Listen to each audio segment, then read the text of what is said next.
The first G20 Employment Working Group meeting continues in Gqeberha, Eastern Cape. The meeting is focusing on labour and employment issues, including technical sessions and a ministerial meeting. SABC News reporter Lerato Fekisi has more. It's been an interesting and informative 4 days for the 17 countries who have been part of the G20 Employment Working Group meeting taking place in Gqeberha, which began on Monday, with the minister speaking about the importance of really addressing the issues of youth unemployment, which is what the Premier of the Eastern Cape calls really a ticking time bomb, with over half percentage of young people in the country currently unemployed. An interesting topic that we were part of and a conversation we were part of yesterday was a presentation done by Gqeberha, who is a member of the International Labour Association, who spoke about digitalization and the importance of social security within that space. She joins this afternoon for a conversation just around digitalization and the importance of social security. Christina, when you speak about social security, many people are listening who have been part of the conference perhaps ask how that then links into the G20 and trying to solve some of the challenges that we are faced. What is social security and how does it link to the summit? Yeah, thank you very much for the question. In fact, social security is a human right. It's a human right for everyone. And it's important to understand that there are very different parts of social protection systems which contribute to realizing that objective for everyone. So, for example, in South Africa, you have the Unemployment Insurance Fund and you have the Compensation Fund, which are both examples of social insurance schemes, which play a very important role in that. But you also have lots of social grants for different categories of the population, which also help to realize the right to social security to everyone.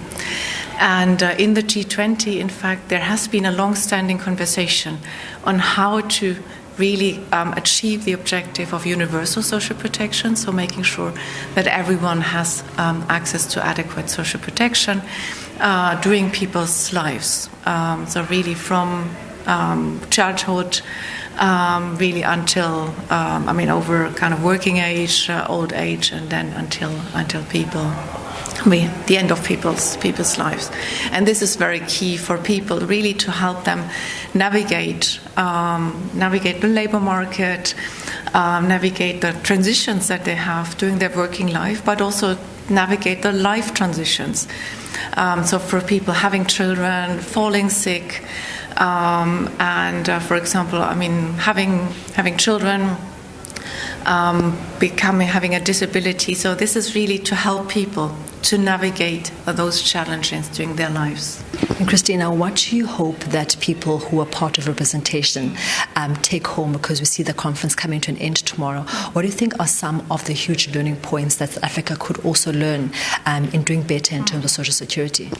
Yeah, in fact, the discussion that we were having in the session, and we had actually a joint presentation also with the OECD and the International Social Security Association, was the role of digitalization in social security.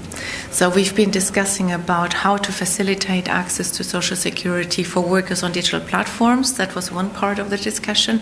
But then also how digital technologies can help social protection systems more generally. So for people to have more easy access to information, to raise awareness, and also have easy access to benefits.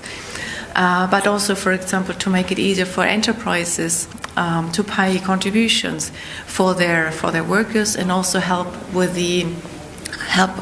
workers who are self-employed to access social security. So really, and it was quite interesting to see how different countries shared their experiences from different parts of the world.